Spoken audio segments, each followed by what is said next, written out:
Hello, guys. Welcome to a short presentation on how we can make exercise work for you, your happiness, and take you towards your goals, of course.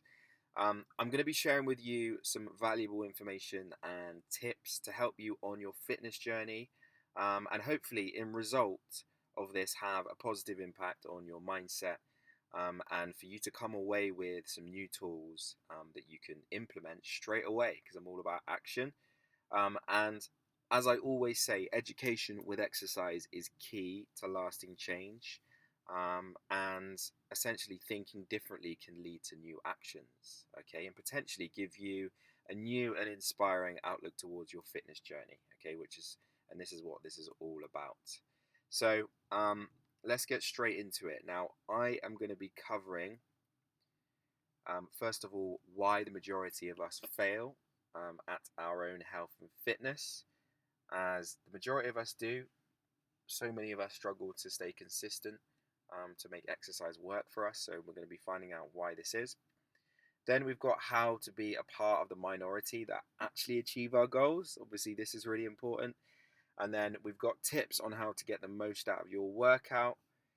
And then with byproducts of exercise. Okay, and this is a new and inspiring outlook towards your fitness journey.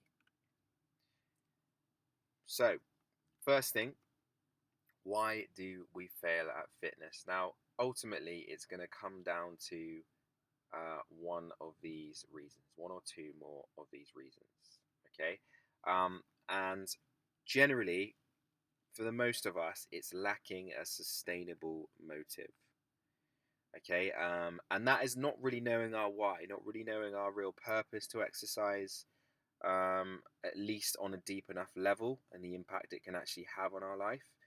And in result of this, we end up skipping workouts, and we always seek instant gratification as well. And this is something um, that I'm going to talk to you a little bit more about in a second in the next coming slides. And then we've also got fear of judgment and not knowing what to do. Fear is a big thing, especially if it's not something that you're used to. We might be avoiding the gym out of being anxious, feeling low in confidence, feeling like you need to be fit at a certain level to attend a class or go even step in a gym environment. Okay, so that's another one, fear. And then we also haven't found a form of exercise that you enjoy. Okay, and in result of that, you're going to be dreading it. Okay, if it is going on a treadmill, if that's all you know in terms of being in a gym environment, and you hate it, you hate getting that heart rate up, it's not fun being on a treadmill, um, then that's going to have an impact on you showing up. And then we've got lacking time. This is quite common for a lot of people. They say they lack in time or having structure, or it could be prioritization. A lot of the time is that, or accessibility. And in result of this, again, it's just another barrier to showing up, and potentially feeling overwhelmed. Okay, not really knowing where to start, not knowing how to perform exercises or create a routine which works. Um, and then the last one we've got is potentially previous bad experience. Okay, this might be based on growing up in school, not a sporty person. You might have some limiting beliefs there around exercise. You might believe that exercise isn't for you. Okay, and what I want you guys to do is to ask yourself if you are inconsistent. If you're great and you are able to be consistent and you're on a great fitness journey, then this is brilliant. If not, I want you to think, okay, which one do I fall into? Okay, are any of these reasons relatable to me? Okay, and by doing so is getting you to think, kind of, why am I not consistent right now? Getting you to think that and thinking what is stopping me, you'll then start to come up with the answers in your head, okay, and hopefully some solutions as well. So it's just getting you thinking. And as an action step, guys, I want you to write that down on a piece of paper, okay, which category or reason you fall into there. And then just to kind of elaborate on that, I'm going to dial in on sustainable motive. Generally, without the sustainable motive and knowing our why, we're setting ourselves up to fail essentially. Okay, so this is so important. And as I've said here, without a sustainable motive and positive outlook towards our health and fitness, we often make decisions that aren't aligned with our goals. Okay, if we don't have a real purpose and know our why, we end up choosing instant gratifications. Okay, and these examples are something like hitting the snooze button when your alarm goes off in the morning, and in result of that, you're going to skip your workout, you're going to roll over in bed, in your nice, warm, comfy bed, instead of getting up and making it happen. And then we've got things like driving home. Again, the end of the day, you've had a really long working day, you're a bit tired, you've got a workout scheduled in, or you should be going, but you decide to get straight home instead. It could be overeating, it could be drinking, okay, anything like that. Things like habits and behaviors, okay, choosing those instant gratifications. And then we've got doing what's comfortable in the moment. Okay, essentially that is what instant gratification is. It's something that we all do naturally, and we end up avoiding putting ourselves out there, okay, beyond our comfort zone, and being disciplined, which is what I'm going to talk to you about in the next slide. In the corner here, I've said results. This results in short-term comfort, okay, and long-term pain. And when it comes to discipline, the results come when you choose short-term pain over that instant gratification, and this equals resilience and long-term happiness, essentially. Okay, if you just put yourself through it, if you push yourself to do things when you don't necessarily want to in the moment, you're going to come out feeling far happier and positive, knowing the fact that you made that right decision. And I say this, if it feels a little uncomfortable in the moment, but it's scheduled in, it's for the greater good, it's probably the thing that you need to do. And prime examples here could be going to the gym when you're tired. All right, you know that you're going to come out feeling more energized, more awake, and happier that you made that decision, and less guilty if you don't. Trying something new, again, that's going to feel uncomfortable. It's that level of uncertainty. We've got pushing for new personal records. Again, we get comfortable in the gym lifting, if you're a bit more experienced, and we end up doing the same routines, the same exercises, sometimes the same weights. Pushing for a new personal record is a little bit uncomfortable. And then making healthy food choices, okay, particularly if you are feeling super hungry, choosing a salad over a nice burger or something like that might be a bit of a challenge, okay, and there might be some resistance there. And then when with this picture, obviously putting in that work is going to have a positive impact on the rest of your life. You've got to think, like, say if this person here went to the gym in the morning and he does it X amount of times a week, that has a positive impact on his life. Okay, he's able to go out with his family, he's able to lift his kids up like he's doing here, able to go on long walks, generally active and more happier. So that's kind of what we've got to think about here. It's not just a gym session. So, how can we achieve our goals? Okay, now the first thing, as I said, is get clear on what your goals are and what your purpose is. Okay, it's that sustainable motive. There is a worksheet that comes with this presentation, which I'm going to get you guys to fill in. I'd highly recommend this. Figure out your why, okay, the purpose for you to exercise. Then we've got realistic expectations. This is a big one. It's setting yourself up to win and avoiding the feeling of failure. Okay, and what I mean by this is if you are feeling super motivated in the moment and you say to yourself, I'm going to go in the gym 4 times this week, but then you only end up going twice, in your head, you're going to feel like you have failed. Okay, and that has a knock on effect on your mindset and your attitude towards your goals.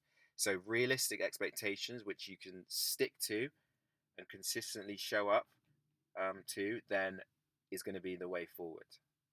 Okay, keeping it simple at first. And then we've got accountability. So again, this is going to help massively, having others holding you accountable, or having support um, from friends, family, having a coach. All of these things, supportive networks, all of these things are going to have a really positive impact on your journey and getting you towards closer towards your goals. Intrinsic and extrinsic motivation. If you asked me this maybe a year ago, I would be all about just intrinsic, which is just moving your body and exercising for the sheer love of it. Okay. However, I think a combination of intrinsic and extrinsic is good, using both to push and pull you back in every time. Extrinsic is a little bit more short term, but it might give you that little push to work a little bit harder. And then intrinsic is more long term. And then we have consistency in whatever you do. So again, this kind of links back to that realistic expectation. Making sure if it's once a week to start with and you're consistent with that over the course of 6 months to a year plus, with experience you can build on that, and then that is what makes the routine unbreakable. I think I've got more on this in the next slide, so I'll hold fire on that. And then we've got make your fitness journey enjoyable. Okay, I cannot stress enough, this is so important. This is going to pull you back, especially on the days that you don't really feel like it, either enjoying the process or the result. Ideally, if you can enjoy both, that is the key there. And I've said there, a goal will never be achieved without some form of joy or reward. Okay, so they're my top 6 tips on how you can achieve your goals. Take notes, and as always, take action.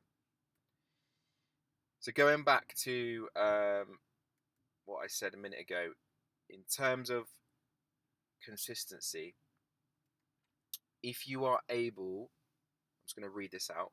If you are able to consistently show up, however many times a week, even if it's once, twice, okay, doesn't matter, with that sustainable motive, so knowing your deeper purpose and your why, for at least 12 months plus, sometimes I say years, that consistency, that routine will then be unbreakable.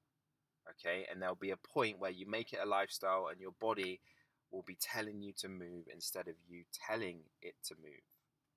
Okay, and with that, you will then be able to make exercise a lifelong habit. Okay, so that is the key. Get yourself a little schedule. Keep it simple. Somewhere Monday to Sunday. This is just an example here on how many times a week this person would train, and then get it scheduled in your diary. Okay, or in your phone, whatever you have. So, following this, once you are consistent and you've established a good routine, I'm then going to say you can take it up to the next level, okay? And you can set yourself targets and get the most out of your workout. But the most important thing first is being consistent. Once you've done that, you can then get the most out of your workout. So we have mini goals. This is number 1. Now, little things like when you're showing up to the gym, beating your time or distance in your cardio. Again, you can kind of create that competitive side against yourself, because ultimately that's what it's all about. You're trying to better yourself. So beat your time or distance in your cardio is always good. Get it logged. Push for more reps than usual. So again, if you're usually doing 10 on that same weight, try and do 12. Push for a couple more. It could be increase your weights. Again, just push beyond that comfort zone, go up in weight. Again, as we know, that's what's going to allow your muscles to grow back stronger. And yeah, work towards being healthier and better. And then we've got hold your plank for an extra 5 to 10 seconds. Again, this is just another example. I try and get clients to do this quite often, just pushing that little bit more. Okay. So they're your mini goals. There's just some examples there.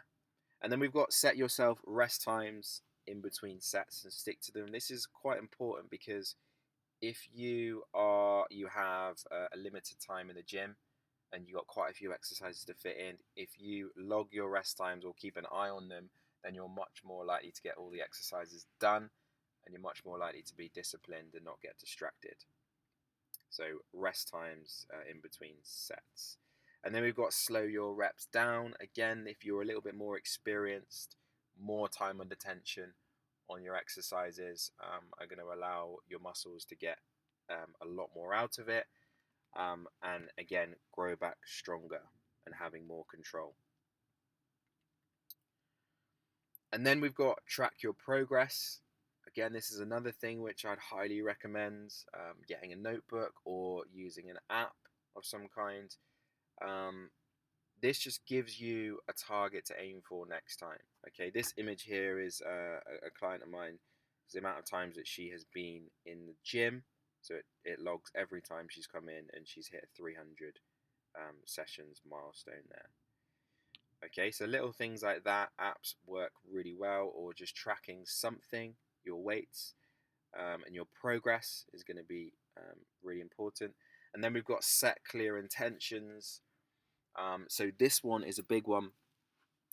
I always say setting the right intentions before your workout can determine whether you show up or not. Okay, and what I mean by this is you've got to think to yourself, why am I working out right now? Okay, it might be, or why do I need to go to the gym? It might be today just to go in and stretch. It might be just to get some movement in your body. It might be to de-stress. Okay, take time out of your day. Doesn't have to be a go hard or go home attitude. Okay, and sometimes that can completely put you off. So setting clear intentions is key, and sometimes can determine whether you show up or not. And then number 6, we've got get your thinking cap on. So I love this one. The reason why I've come up with this one is because it is a known fact that you are 13% smarter when in a more positive frame of mind. Okay, and when you're exercising, this will allow you to do this. Okay, it will allow you to get creative after exercise. It will allow you to use you can use this to your advantage. You can be more productive, and again, having that break and kind of reset away from work can allow you to come back feeling refreshed and ready to take on any new tasks. Okay, so that brings us to the end of the presentation. This is the last slide. Okay, and we have byproducts of exercise. Okay, and these are a list of key skills, traits, wants, needs in life that we actually have the ability to achieve through exercise. And this is where we can use it as a tool to improve all markers of our health. Okay, from mental health, our social health, environmental, okay, all of these others, as opposed to just the physical side of things, okay, which is what kind of the majority of people solely exercise for. However, with some awareness and guidance, there are so many other benefits, and these benefits being the byproducts of exercise. Now, there are in fact 48, I think, byproducts in total. And I have actually done a separate presentation all on the byproducts of exercise, which I share with my clients who are on the Strong Stride program. But as we're here now, I'm going to share with you these ones and a few of them on how you can achieve these things through exercise. So, first one here. So, courage, as a prime example here. Every time you step foot in a busy gym, if you're feeling anxious potentially, every time you lift a heavier weight that you've not done before, okay, you stepped into that kind of uncertainty. Maybe you performed at your first fitness event, okay, anything like that. Maybe you just tried something new. You are demonstrating courage. And then we have discipline. It could be committing to your exercise routine. You could be showing discipline when you're just showing up, especially on the days that you don't want to, okay, and just being consistent to your routine. You're demonstrating discipline. Then we have resilience. Again, another one here, and that's pushing through the challenges that you face. along your journey, and your mental strength. Okay, if you exercise regularly as well, you develop healthier coping strategies for dealing with life's difficulties, also reducing reliance on negative behaviors and patterns. Okay, so again, resilience is a huge thing in exercise. And then we have self esteem. For this exercise, for obvious reasons, you're going to boost self esteem. You're going to feel more body confident, and your ability to move. Okay, again, that's going to have a positive impact on your self esteem. Um, and then we've also got confidence. Again, it could be hitting new personal records. If you go in and you set a new PR, you're going to come out feeling more confident, increasing your ability to perform. It could be that change in body composition from you working out. It could be strength. Okay, all of these things are going to have a positive impact on your confidence. And then I'll do one more. We've got fun and enjoyment. Okay, with variation, exercise can be fun. Okay, and it can be rewarding, a very rewarding part of your week. Um, and this is a core value in my program that I do. It's got to be enjoyable. Otherwise, in some ways, I think, what's the point in all of this? Okay, so we want to make our exercise fun and enjoyable. Again, this is something that we can achieve through movement. Okay, guys, so there it is. I hope you've enjoyed the presentation. As I said, there is a worksheet attached to this. Please fill it in. I would say take some time to take action on this. As I say, this is going to have a positive impact on your fitness journey. It's not just about the physical, and hopefully giving you a little bit of a new kind of outlook towards exercise, which will hopefully have a positive impact. Any questions, give me a shout, and I'll see you soon.